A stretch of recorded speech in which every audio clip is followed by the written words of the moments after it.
Imaginemos por un momento la antigua Grecia, una tierra plagada de conflictos, debates y pensamientos que chocan como olas, en el mar de la filosofía. En medio de todo esto, emerge la figura de Platón, alguien que no solo estaba dispuesto a observar el mundo, sino a cuestionarlo, desmenuzarlo, y en última instancia, reconstruirlo en sus propios términos. Aquí no vamos a hablar de un pensador común, sino de un visionario que, impulsado por la sabiduría de su maestro Sócrates, se embarcó en una búsqueda incansable de la verdad y el conocimiento absoluto. Bienvenidos a Filosofía Desatada. Un canal donde exploramos las mentes más brillantes, desentrañamos las ideas más profundas y nos sumergimos en el pensamiento que ha cambiado el rumbo de la humanidad.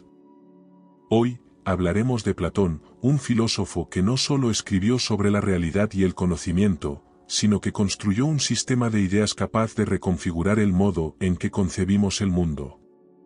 Platón vivió en una época agitada, entre las sombras de la guerra del Peloponeso, las convulsiones políticas y el ocaso de la democracia ateniense. Y fue en este entorno tumultuoso donde Platón empezó a forjar su pensamiento, buscando una realidad superior que trascendiera el caos y el cambio constante de su tiempo. A lo largo de su vida, se enfrentó a tiranos, viajó en busca de sabiduría, fundó la primera academia y se rodeó de algunos de los mejores discípulos de su época. Pero, más allá de estos hechos, ¿qué lo motivaba realmente? ¿Qué misteriosa inquietud llevó a Platón a buscar una dimensión de existencia más allá de los sentidos, un mundo de ideas puras y eternas? Si te interesa conocer los secretos de este universo intelectual, quédate con nosotros. Pero, antes de sumergirnos en este fascinante viaje, no olvides suscribirte a Filosofía Desatada para no perderte ningún detalle de esta travesía hacia las ideas de Platón y más allá. Avancemos entonces. Nos adentramos en los primeros pasos filosóficos de Platón, un joven ateniense que, como muchos en su época, fue cautivado por la sabiduría de un hombre que caminaba descalzo y pasaba sus días en las plazas y los mercados de Atenas, Sócrates. Pero, ¿qué fue lo que hizo a este hombre tan fascinante, tan capaz de plantar en Platón esa semilla que lo llevaría a cuestionar el mundo entero? Imaginemos el impacto que tuvo en el joven Platón ver a Sócrates debatir con los sofistas de la época, esos maestros de la excelencia, que enseñaban a los ciudadanos el arte de la persuasión y el dominio de la palabra, un arte que en el contexto democrático de Atenas era la clave para ascender en la política y el poder. Para los sofistas, el concepto de verdad era flexible, relativo, algo que podía moldearse según los intereses y el contexto. ¿La justicia? ¿El bien? Para los sofistas, estas eran construcciones que variaban de una cultura a otra, y que no tenían existencia objetiva. ¿Quién podía asegurar que una norma era justa o injusta si, al fin y al cabo, cada sociedad decidía sus propias reglas? Sin embargo, Sócrates no se conformaba con esta perspectiva, y Platón quedó cautivado por su forma de desafiarla. Sócrates era un crítico feroz de esta visión relativista de los sofistas, y no dudaba en señalar lo que veía como la superficialidad de sus enseñanzas. En cada conversación que sostenía, usaba su aguda dialéctica para buscar respuestas verdaderas, no convenientes. El hombre es la medida de todas las cosas, decían los sofistas, en palabras de Protágoras. Pero Sócrates, y luego Platón, dirían que esta postura era peligrosa. Si cada persona es la medida de la verdad, ¿cómo podemos construir una sociedad justa? ¿Sobre qué cimientos descansan nuestros valores, nuestra ética, nuestro conocimiento? Así, Platón comenzó a esbozar un sistema de pensamiento que buscaba respuestas absolutas, verdades que no dependieran del tiempo ni del lugar. Una visión que le permitiera superar no solo el relativismo de los sofistas, sino también el materialismo de los filósofos presocráticos, quienes, en su afán por comprender la naturaleza, limitaban su búsqueda a la materia, el cambio y el movimiento. Ellos hablaban de un arge o principio primordial, el agua para Tales, el aire para Anaxímenes, el fuego para Heráclito. Sin embargo, Para Platón, esa perspectiva dejaba fuera lo más importante, el porqué de las cosas, el propósito, la finalidad. ¿Es posible, se preguntaba, que todo cuanto existe simplemente sea un caos sin sentido? ¿No hay acaso una idea, una esencia detrás de lo que vemos? Esta idea lo conduciría a una búsqueda por aquello que podría otorgar estabilidad y coherencia al mundo, un plano de realidades eternas y perfectas, las ideas o formas, como las llamaría más tarde. En su pensamiento, estas ideas representarían la esencia inmutable de las cosas, una dimensión donde conceptos como la justicia, la belleza y el bien existen en su máxima pureza. Todo lo que vemos en el mundo, decía Platón, es apenas una copia imperfecta de estas ideas superiores. Así, en cada ser humano, en cada objeto, hay una chispa de esa idea que está más allá de lo tangible, y es tarea del filósofo intentar comprenderla, intentar recordar ese conocimiento innato, esa verdad que yace en nuestra alma y que solo podemos alcanzar mediante la razón. Esta es la esencia del pensamiento platónico, la búsqueda de una verdad que no se deja seducir por las apariencias, una verdad que desafía a cada uno de nosotros a mirar más allá de lo que los ojos perciben. Y este es solo el inicio de su propuesta revolucionaria, de ese vasto universo de conceptos y teorías que aún hoy, siglos después, continúa retándonos. ¿Intrigado por lo que viene? No olvides suscribirte a Filosofía Desatada para seguir explorando los misterios de la filosofía de Platón y descubrir cómo esta visión transformó no solo su tiempo, sino todo el curso del pensamiento occidental. Sigamos profundizando en el fascinante viaje de Platón hacia la construcción de su teoría de las ideas, un concepto que lo llevaría a enfrentar a los pensamientos dominantes de su época. Platón no solo buscaba definir qué era la justicia o la belleza, sino que aspiraba a desentrañar qué hacía que algo pudiera ser llamado justo o bello, algo que fuera universal y eterno. Con esta ambición, llegó a uno de los pilares de su filosofía, la teoría de las ideas, también conocida como la teoría de las formas.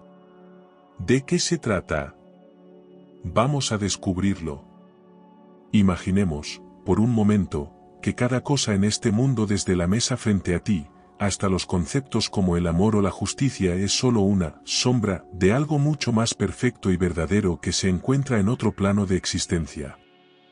Esta es la esencia de la teoría de las ideas. Platón creía que más allá del mundo material y cambiante que percibimos, existe un mundo de realidades absolutas, eternas y perfectas. ¿Qué significa esto?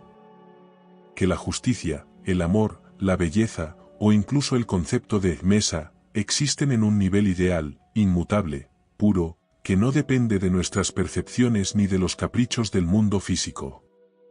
Para entender este mundo de las ideas, pensemos en algo tan simple como una silla. Hay muchas sillas en el mundo, cada una diferente, algunas son de madera, otras de metal, unas son altas y otras bajas. Sin embargo, a pesar de todas sus diferencias, sabemos que todas ellas son sillas. ¿Por qué? Porque en nuestro intelecto existe una idea de silla, que todas estas cosas particulares reflejan de alguna manera. Para Platón, esta idea de la silla no está en ninguna parte del mundo físico, es una realidad superior que nuestro intelecto puede comprender, pero que nuestros sentidos nunca pueden percibir en su totalidad. Platón argumentaba que todo lo que existe en el mundo sensible es una imitación o copia imperfecta de estas ideas. Las cosas bellas participan de la idea de belleza, las cosas justas participan de la idea de justicia, y así sucesivamente. Este doble mundo, el mundo de las ideas perfectas y el mundo sensible de las copias, fue una auténtica revolución para la filosofía. Es como si, al plantear esta teoría, Platón nos invitara a entender que la realidad que vemos no es la realidad verdadera, sino una especie de reflejo distorsionado. Imaginen el impacto de esta idea en una cultura que empezaba a confiar en los sentidos y en la razón como herramientas absolutas para conocer la verdad. Esta teoría de las ideas no solo enfrentaba el relativismo de los sofistas, sino que también respondía a las limitaciones del pensamiento materialista de los presocráticos, quienes intentaban explicar el universo a partir de elementos físicos y tangibles. Platón sostenía que, si el mundo está compuesto únicamente de cosas materiales, entonces todo debería cambiar constantemente sin que haya una explicación del orden y la armonía que percibimos en la naturaleza. Él quería demostrar que este orden tiene una fuente superior, una idea de lo que las cosas deben ser. De aquí surge el concepto de la imitación o mimesis. Las cosas del mundo sensible buscan reflejar a las ideas, pero siempre lo hacen de manera imperfecta. Por ejemplo, todos los triángulos que dibujemos serán aproximaciones a la idea de triángulo, pero nunca alcanzarán la perfección absoluta que representa la idea en sí misma. Este planteamiento llevaba a una conclusión aún más radical: si el verdadero conocimiento es el conocimiento de las ideas, entonces todo lo que conocemos a través de los sentidos es una especie de opinión, un saber que nunca es completo ni verdadero. Para Platón, el conocimiento absoluto, la epistim, solo se alcanza cuando se conoce la esencia de las ideas, y esto no es posible mediante los sentidos, sino a través del uso de la razón y la inteligencia. Esta visión del conocimiento, conocida como epistemología, se convirtió en el corazón de su filosofía. La auténtica sabiduría, para Platón, no es un simple acumulado de datos y experiencias, sino una comprensión profunda de las realidades que se esconden detrás de las apariencias. Para explicar esta diferencia entre el conocimiento sensorial y el conocimiento de las ideas, Platón recurre a un mito tan famoso como potente: el mito de la caverna. Este mito, narrado en la República, nos invita a imaginar a unos prisioneros que han vivido toda su vida encadenados en una cueva, mirando solo hacia una pared en la que ven sombras proyectadas por objetos que están detrás de ellos, iluminados por una hoguera. Estas sombras son todo lo que conocen, para ellos, esta es la única realidad. Pero, ¿y si uno de estos prisioneros lograra liberarse? ¿Y si pudiera girarse, ver los objetos que proyectan esas sombras, y finalmente, salir al exterior, donde el sol ilumina el mundo verdadero? Ese prisionero, que representa al filósofo, descubriría que la realidad que conocía era solo una ilusión, y que fuera de la cueva existe un mundo de luz y verdad. Este mito es una metáfora del viaje filosófico de Platón, una invitación a todos nosotros para que no nos conformemos con las sombras, con las apariencias, y busquemos siempre el conocimiento verdadero, el conocimiento de las ideas. Es una alegoría poderosa que nos habla sobre el sacrificio y la valentía necesarios para abandonar nuestras cuevas personales, nuestras limitaciones, prejuicios y apegos y buscar una comprensión más profunda de la realidad. ¿Y cuál es la idea suprema en el pensamiento de Platón? Es la idea del bien, la fuente de todas las demás ideas. En el mundo inteligible, la idea del bien es como el sol en el mundo sensible. Así como el sol ilumina y permite ver, el bien es la idea que ilumina y da sentido a todas las demás. Sin el bien, la justicia, la belleza y la verdad no tendrían un sentido pleno. El bien es el punto culminante de la sabiduría y el objetivo final de la filosofía platónica.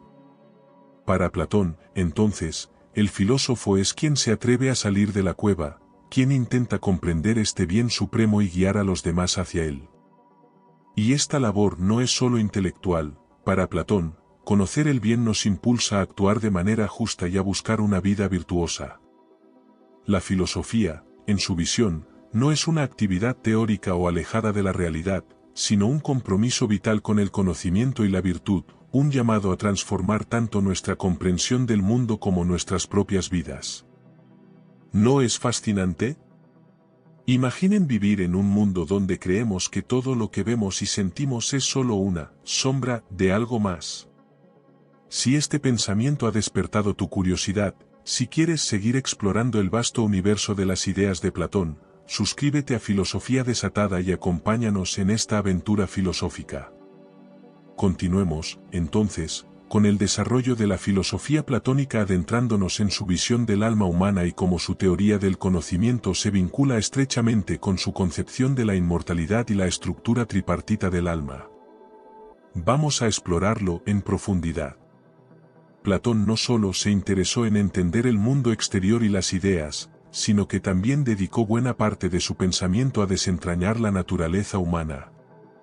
Para él, el alma era el verdadero núcleo del ser humano, algo mucho más profundo y eterno que el cuerpo. ¿Qué quería decir con esto? Pues que el alma es lo que nos conecta con el mundo de las ideas, lo que hace posible que podamos recordar esas verdades eternas. Sí, en la visión de Platón, conocer es, en realidad, recordar. Según su teoría de la anamnesis, el alma humana existió antes de nacer en este mundo, y en ese estado anterior, estuvo en contacto directo con el mundo de las ideas. Imaginemos esto, nuestra alma contempló alguna vez la belleza en sí, la justicia en sí, el bien en sí, pero al nacer en el mundo material, al encarnarse, pierde ese recuerdo, aunque no del todo. El conocimiento, por tanto, no es una acumulación de experiencias nuevas, sino una recuperación de lo que el alma ya conoció. Platón ilustró este concepto en el diálogo Menón, donde, a través de la mayéutica, Sócrates ayuda a un esclavo a recordar conocimientos geométricos complejos. Sócrates no enseña nada al esclavo, más bien, le ayuda a sacar desde su interior ese conocimiento que ya estaba allí. Para Platón, entonces, conocer es un proceso de reminiscencia, una reconexión de nuestra alma con esas verdades eternas que conoció antes de nacer. Esta perspectiva tiene una conclusión crucial: si el conocimiento es una especie de recuerdo, esto implica que el alma debe ser inmortal.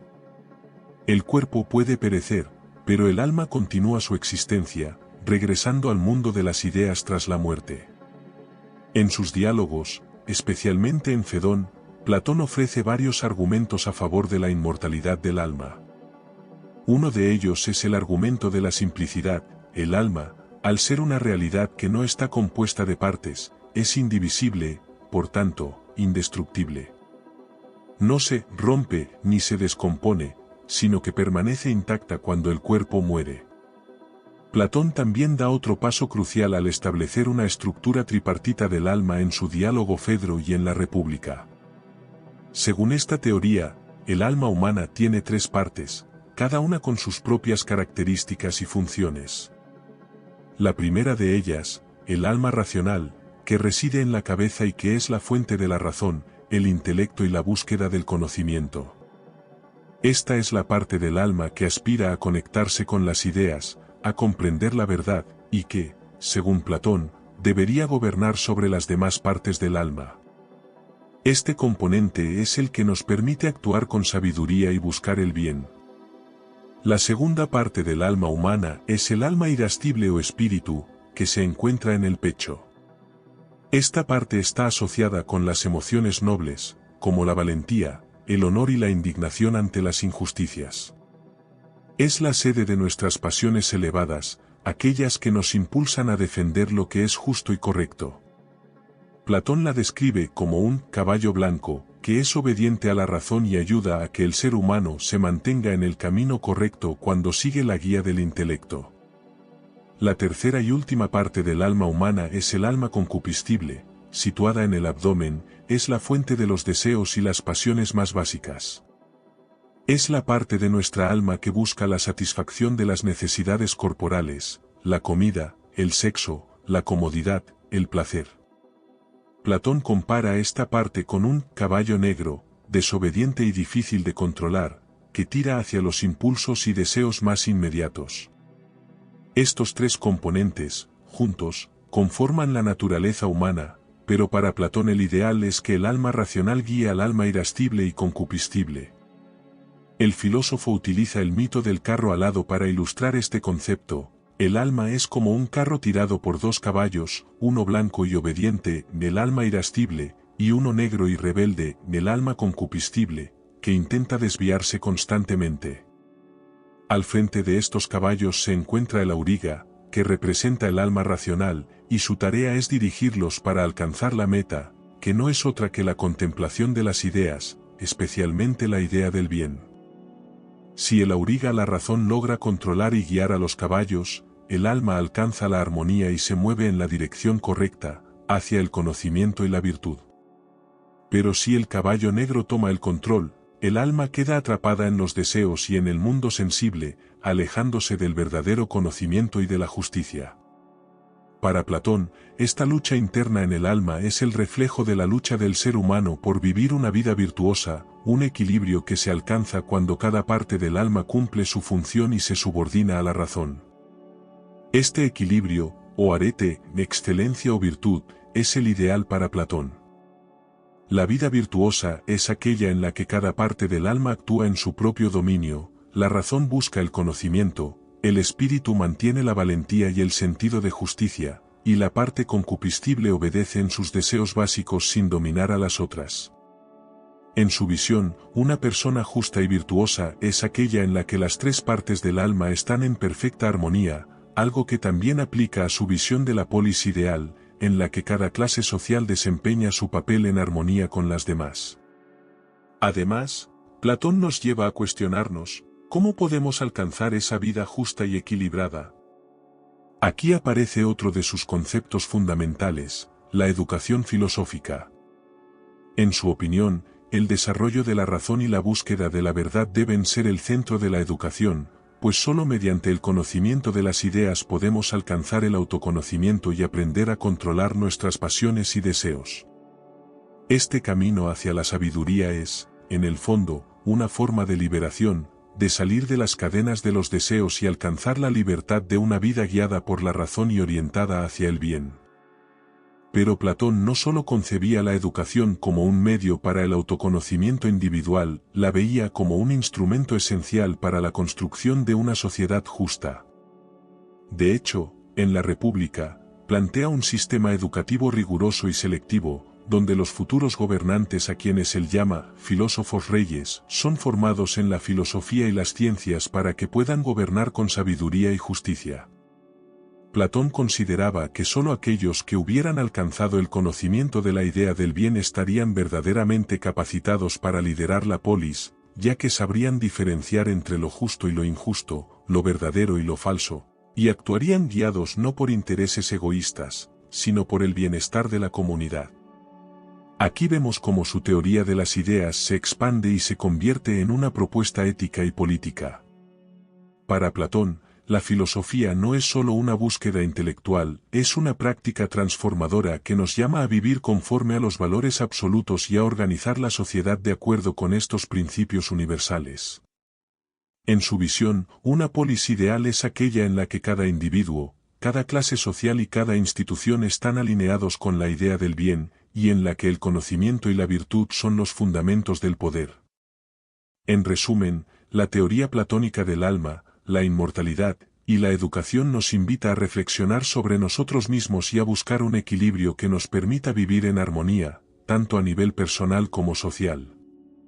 Para Platón, el verdadero conocimiento, la justicia y la bondad no son conceptos abstractos, sino metas que dan sentido a nuestra existencia y que debemos perseguir en cada acción.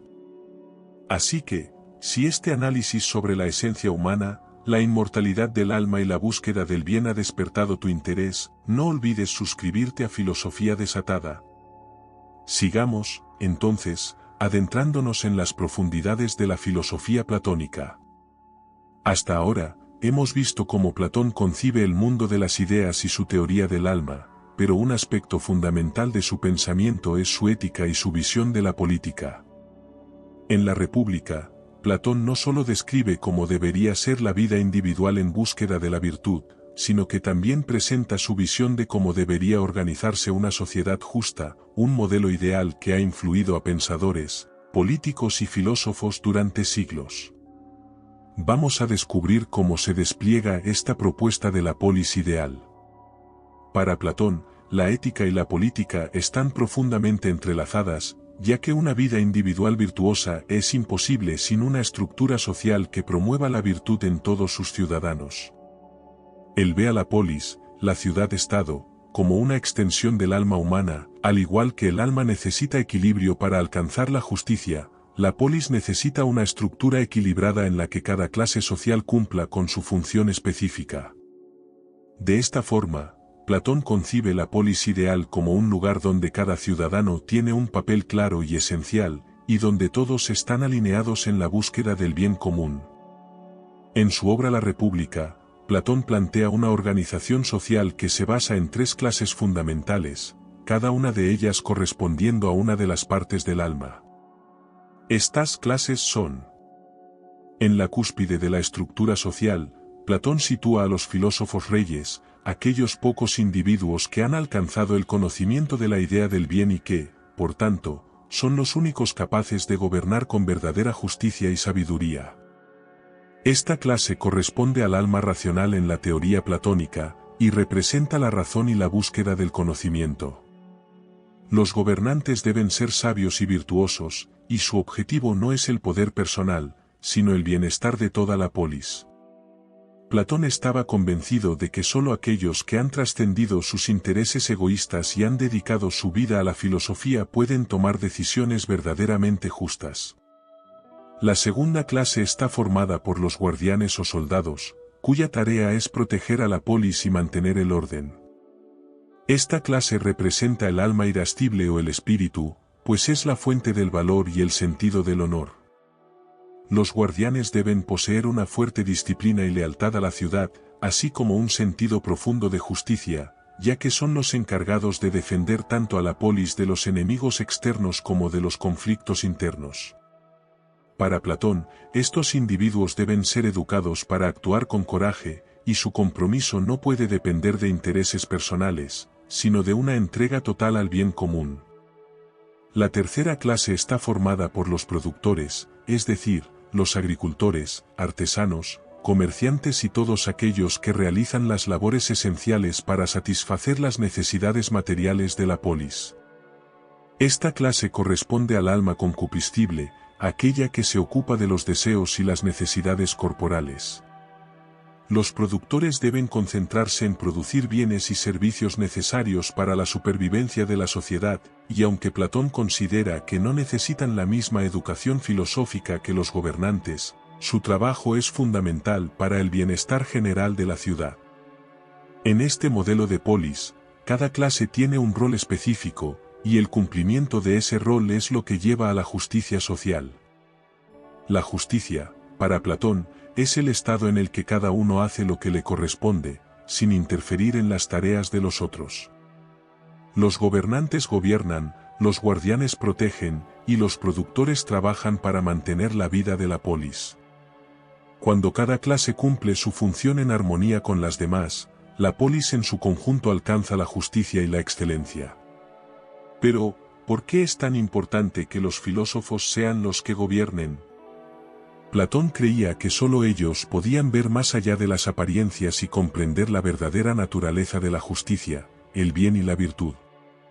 Los filósofos, gracias a su conocimiento de las ideas, son los únicos capacitados para tomar decisiones que beneficien a la sociedad en su conjunto y no a unos pocos. Sin embargo, alcanzar este nivel de sabiduría requiere una vida entera de educación y disciplina. Por esta razón, Platón plantea un sistema educativo riguroso para los futuros gobernantes, que comienza desde la infancia y continúa durante toda su vida. Esta educación abarca desde la música y la gimnasia, para formar cuerpo y alma, hasta la matemática, la dialéctica, finalmente, el conocimiento de las ideas. La educación platónica no solo está orientada al conocimiento técnico o práctico, es una formación del carácter y de la virtud. A lo largo de su formación, los futuros gobernantes deben aprender a controlar sus deseos y pasiones, a valorar el bien por encima de los intereses personales, y a dedicarse con lealtad y entrega a la polis. Solo cuando un individuo ha demostrado poseer esta fortaleza de carácter, Platón considera que está listo para gobernar. En este sentido, su visión es radical: no cualquiera puede ser un gobernante, sino solo aquellos que han alcanzado el más alto nivel de desarrollo moral e intelectual. Platón también introduce una medida que podríamos considerar extrema: en su polis ideal, los gobernantes y guardianes no tienen propiedad privada ni familias propias. Al prohibir la propiedad privada entre estas clases, Platón busca evitar que los gobernantes y guardianes desarrollen intereses personales que puedan interferir con su lealtad a la polis. Al no tener posesiones materiales ni familias que puedan heredar riquezas, los guardianes y gobernantes no tienen incentivos para acumular poder o bienes. Esto les permite concentrarse plenamente en sus deberes y en la búsqueda del bien común, en lugar de buscar el beneficio personal o familiar. Sin embargo, Platón no es ingenuo, sabe que este modelo es extremadamente difícil de llevar a la práctica. La naturaleza humana es compleja, y las ambiciones, los deseos y los conflictos siempre estarán presentes en cualquier sociedad. De hecho, en la República, Platón admite que su modelo de polis ideal es, en muchos sentidos, un sueño filosófico, una utopía que difícilmente podría alcanzarse en su totalidad. Pero para él, esta visión utópica tiene un valor inestimable, porque establece un ideal hacia el cual la sociedad debe aspirar. Platón creía que si bien la perfección es inalcanzable, el conocimiento y la filosofía pueden acercarnos a una vida más justa y armoniosa. Ahora bien, ¿cómo se relaciona esta idea de la polis ideal con la teoría del conocimiento y la visión metafísica de Platón? La respuesta es que su modelo político es una extensión práctica de su teoría de las ideas. La polis ideal es una especie de reflejo en el mundo material del orden perfecto que existe en el mundo de las ideas. Al igual que en el mundo inteligible cada idea tiene su lugar y su función específica, en la polis ideal cada clase cumple su papel en armonía con las demás. El filósofo, que ha llegado a conocer la estructura de la realidad, organiza la sociedad de tal manera que se asemeje al orden natural de las ideas. De esta forma, la filosofía platónica se convierte en una guía para construir una sociedad justa, un proyecto en el que el conocimiento se pone al servicio de la ética y la política. Pero la visión de Platón no se limita a la justicia externa, sino que también abarca la justicia interior. La polis ideal es una metáfora de la vida individual justa, en la que cada parte del alma actúa en equilibrio con las demás bajo la guía de la razón. Para Platón, vivir en una polis justa es una extensión de vivir de forma justa, de la misma manera en que el filósofo rey busca no solo ordenar la polis, sino también ordenar su propio ser en armonía con el bien. Esta concepción idealista y estructurada de la justicia y la política ha sido objeto de crítica a lo largo de la historia. Para algunos, como Aristóteles, su modelo es demasiado rígido y no tiene en cuenta la diversidad de circunstancias y personalidades humanas. Otros, como Karl Popper, lo han visto como un precursor del totalitarismo, al considerar que Platón antepone el bien común a la libertad individual. Sin embargo, independientemente de estas críticas, la influencia de la República ha sido profunda y duradera, y nos sigue invitando a reflexionar sobre la relación entre el individuo y la sociedad, entre el poder y el conocimiento, entre la ética y la política. Para Platón, la filosofía es, en última instancia, una actividad práctica, una herramienta para transformar tanto al individuo como a la comunidad. Y en su visión, la justicia no es un simple valor abstracto, es una cualidad que debe manifestarse en nuestras acciones, en nuestra vida diaria, y en la organización de la sociedad. Por eso, su república es mucho más que una teoría política, es un llamado a todos nosotros a buscar la verdad, a vivir en armonía, y a construir una sociedad más justa. Si esta exploración de la política y la ética en Platón te ha intrigado, asegúrate de suscribirte a Filosofía Desatada. Vamos a adentrarnos ahora en uno de los temas más complejos y fascinantes de la filosofía de Platón, su teoría del conocimiento, y en particular, el proceso mediante el cual el ser humano puede alcanzar la verdadera sabiduría. Para Platón, el conocimiento auténtico no es algo superficial, ni es una mera acumulación de datos, es un proceso profundo que implica un cambio en la manera en que vemos el mundo y a nosotros mismos. Este cambio, o metanoia, como él lo llamaría, un giro del alma, es central en su pensamiento. Platón plantea una división radical entre dos tipos de conocimiento, el conocimiento sensible y el conocimiento inteligible. Estos términos se refieren a dos niveles diferentes de realidad y de percepción. En primer lugar, tenemos el mundo sensible, que es el mundo de los objetos físicos y de las apariencias, donde todo cambia y es temporal. Este es el mundo de la daxe, de la opinión. En el otro extremo, tenemos el mundo inteligible, el mundo de las ideas, donde se encuentra la verdadera realidad, inmutable y eterna. Esta es la esfera de la epistim, del conocimiento verdadero. Para comprender estos dos niveles de conocimiento, Platón utiliza una serie de metáforas y mitos. Ya exploramos el mito de la caverna, en el que describe cómo los prisioneros en una cueva, que solo ven sombras, representan a aquellos que están atrapados en el mundo de las apariencias. Pero Platón ofrece otra metáfora en la República, el símil de la línea. Aquí, Platón nos invita a imaginar una línea dividida en 4 segmentos desiguales que representan 4 niveles de conocimiento, de menor a mayor claridad y verdad. El primero de ellos, imaginación, este es el nivel más bajo de conocimiento y corresponde a la percepción de imágenes o sombras.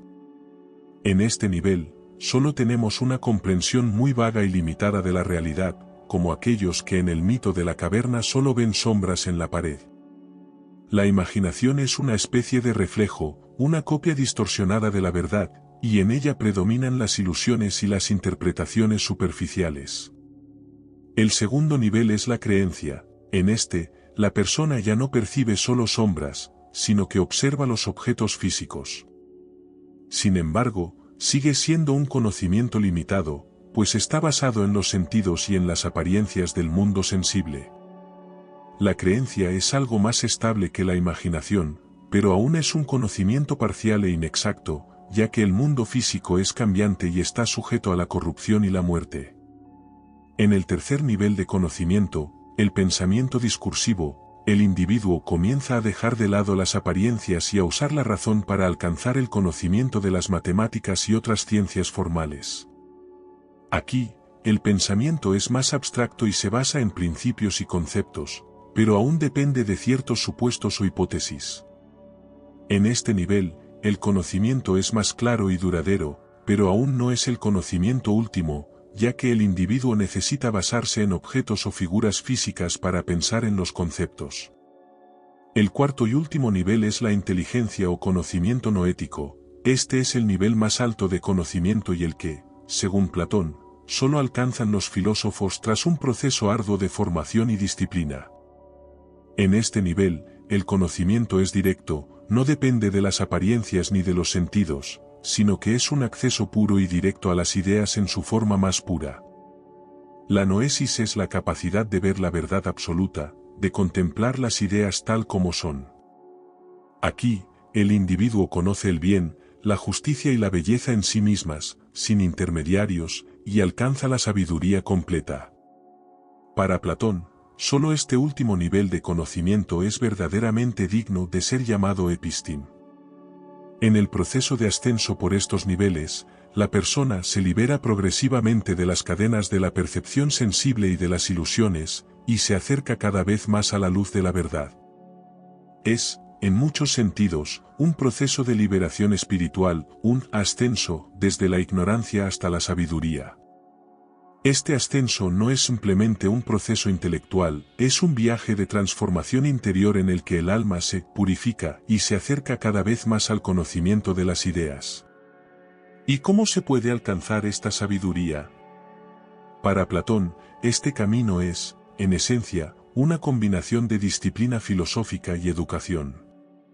La filosofía es el medio a través del cual el alma asciende por la línea, y esta educación no es una simple transmisión de conocimientos, sino una reestructuración completa del carácter y la mente del individuo.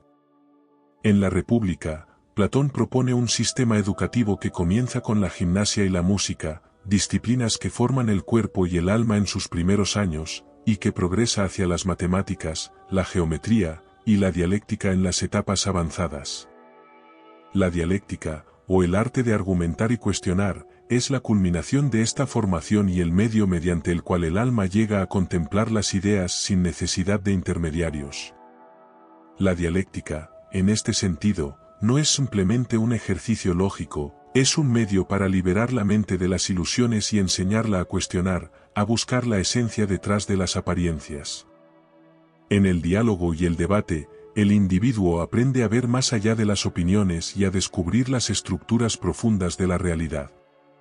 Platón veía este proceso como un arte, una disciplina que solo podía practicarse en su máxima expresión por aquellos que han dedicado su vida a la filosofía. En este punto, Platón introduce una idea radical, la contemplación de la idea del bien, que es la culminación de la filosofía y la meta última del conocimiento.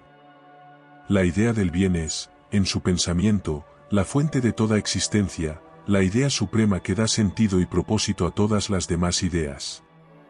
Así como el sol permite ver los objetos en el mundo sensible, la idea del bien ilumina todas las demás ideas y permite que podamos entender la justicia, la belleza y el amor en su esencia más profunda. Sin el bien, nada tendría un sentido coherente, y toda la estructura del conocimiento se desmoronaría. La idea del bien, en este sentido, no es solo un concepto moral, es el principio que fundamenta todo lo que existe, el centro del cosmos filosófico de Platón. Conocer el bien es conocer el propósito último de todas las cosas, y es también lo que permite que el filósofo pueda actuar de manera justa en el mundo. Porque, para Platón, el conocimiento verdadero tiene un impacto directo en la vida y en la ética. Quien conoce el bien no solo lo contempla, sino que actúa conforme a él. La filosofía, en última instancia, es una forma de vida, una práctica que transforma tanto el entendimiento como el carácter del individuo. Esta conexión entre conocimiento y virtud es uno de los aspectos más poderosos y profundos del pensamiento platónico. Para Platón, no existe una separación entre saber y ser, el conocimiento de las ideas transforma el alma y la lleva a vivir de acuerdo con los principios más elevados. De hecho, en la República, Platón sugiere que solo aquellos que han contemplado el bien deberían gobernar, pues solo ellos tienen la capacidad de ver la justicia y la verdad en su forma más pura, por tanto, de guiar a la sociedad hacia el bienestar y la armonía. Sin embargo, Platón también era consciente de las limitaciones humanas y de lo difícil que es alcanzar este nivel de sabiduría. Para la mayoría de las personas, la vida se desarrolla en los niveles inferiores de la línea, atrapados en las opiniones, las apariencias y los deseos. Pero en su filosofía, Platón nos hace una invitación a todos, a cuestionar, a buscar, a no conformarnos con las sombras en la caverna, y a tratar de ascender hacia la luz de la verdad. Es un llamado poderoso que, siglos después, sigue resonando en el corazón de aquellos que buscan entender el mundo y a sí mismos en su sentido más profundo. El pensamiento de Platón es una exhortación a no vivir en la superficie, a no dejarnos engañar por la apariencia de las cosas, y a buscar siempre la esencia detrás de la forma, el propósito detrás de la acción. Es un viaje, un proceso, y quizás también una lucha, pero una lucha que nos invita a vivir de acuerdo con los principios más altos y a transformar nuestro ser en el proceso. ¿Intrigado por este viaje de autoconocimiento y por las ideas revolucionarias de Platón? Si quieres seguir explorando los misterios de la filosofía y descubrir más sobre cómo estos conceptos aún pueden iluminar nuestra vida, suscríbete a Filosofía Desatada. Acompáñanos en esta búsqueda de la sabiduría y déjate inspirar por el legado eterno de uno de los pensadores más grandes de la historia. Sigamos, entonces, adentrándonos en la dimensión antropológica y ética de Platón, aspectos cruciales que nos ayudarán a comprender su visión sobre la naturaleza humana y el propósito de la vida. En este contexto, la teoría del alma de Platón cobra especial relevancia, pues el alma es el núcleo esencial de su filosofía sobre el ser humano y se convierte en el punto de partida para su ética y su concepción del buen vivir. Vamos a descubrir cómo Platón entiende al ser humano y qué papel juega el alma en la búsqueda de la virtud. Para Platón, el ser humano es, ante todo, un ser compuesto, un alma inmortal unida a un cuerpo mortal. Sin embargo, esta unión es, en cierto modo, accidental y temporal, pues el verdadero ser del hombre reside en su alma.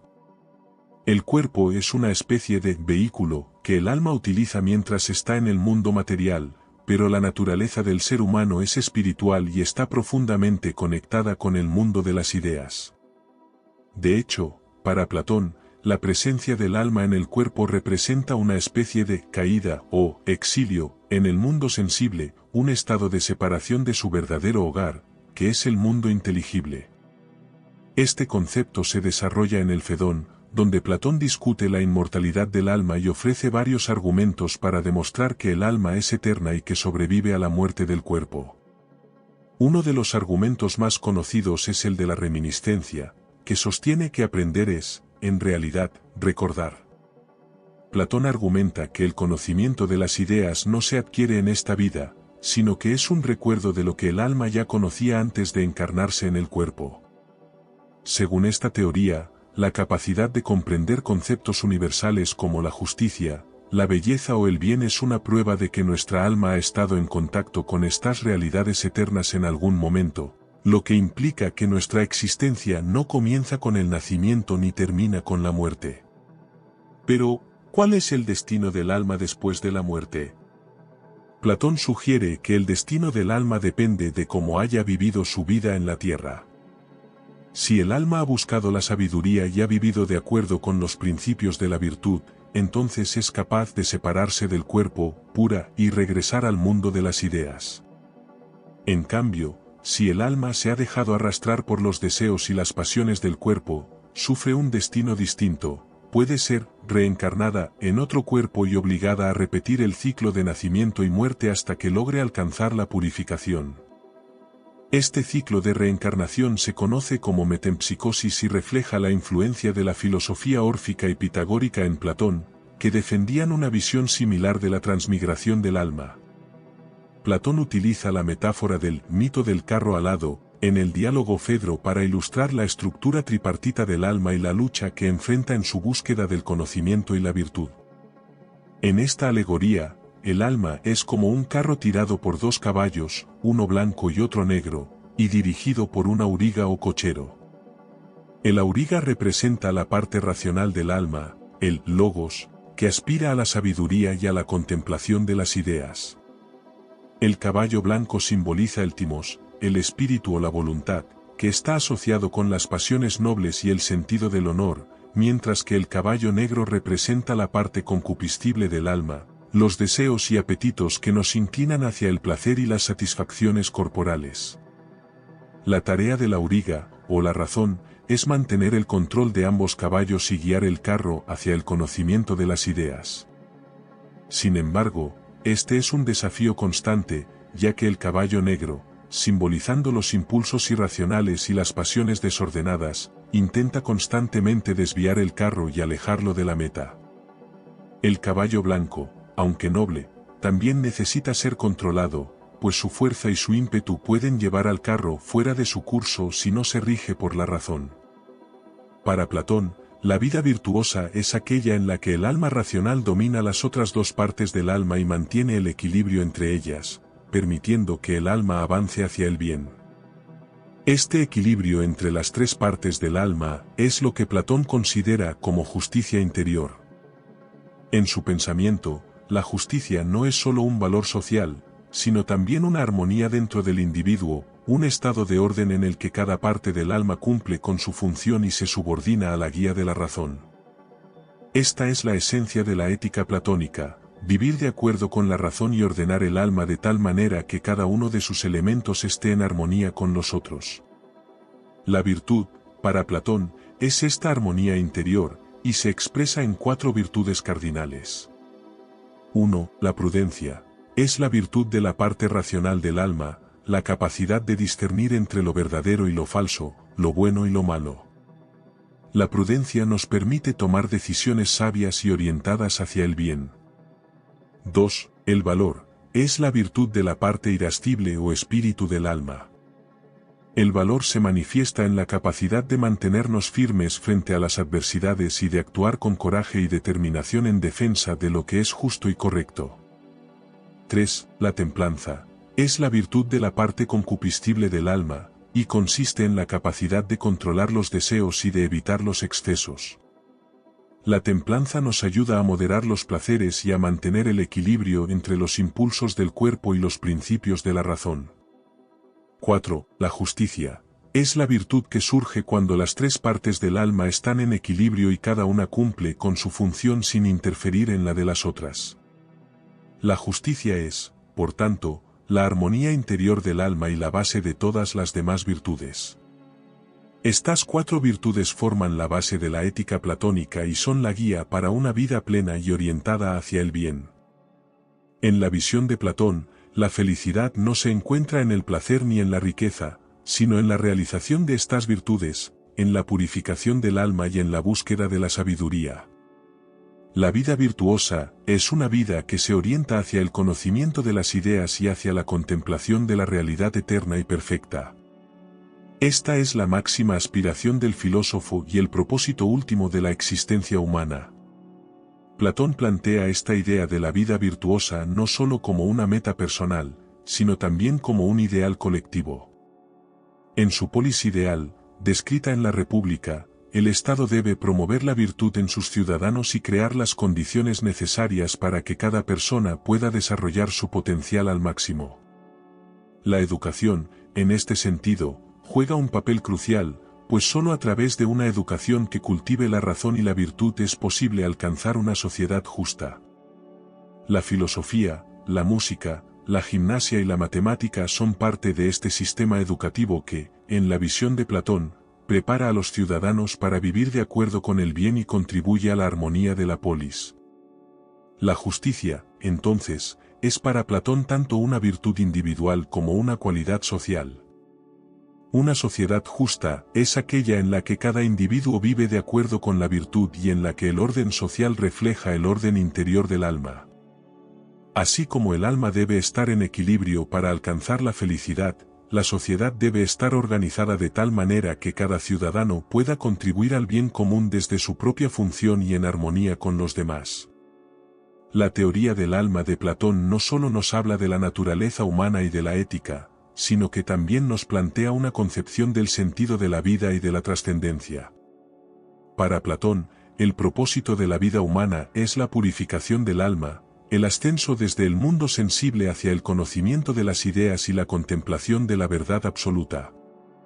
Este viaje de retorno al mundo inteligible es lo que confiere sentido a la existencia y lo que nos conecta con el bien supremo. La filosofía, en este contexto, es una preparación para la muerte, un proceso de desprendimiento de las ilusiones del mundo material y de acercamiento a la verdad. Al final de su vida, el filósofo debe estar preparado para dejar el cuerpo y regresar al mundo de las ideas. Esta concepción de la muerte como liberación es la que inspira a Sócrates, el maestro de Platón, en su diálogo Fedón, donde afirma que ningún mal puede tocar a un buen hombre ni en vida ni después de la muerte. Para Platón, la virtud y el conocimiento son los verdaderos tesoros del alma, y son ellos los que nos permiten enfrentar la muerte con serenidad y confianza, sabiendo que hemos vivido conforme al bien y que estamos listos para continuar nuestro viaje en el mundo eterno de las ideas. ¿Te ha intrigado esta visión del alma y el sentido de la vida según Platón? Si quieres seguir explorando las profundidades de su pensamiento y descubrir cómo sus ideas siguen resonando en nuestros tiempos, suscríbete a Filosofía Desatada,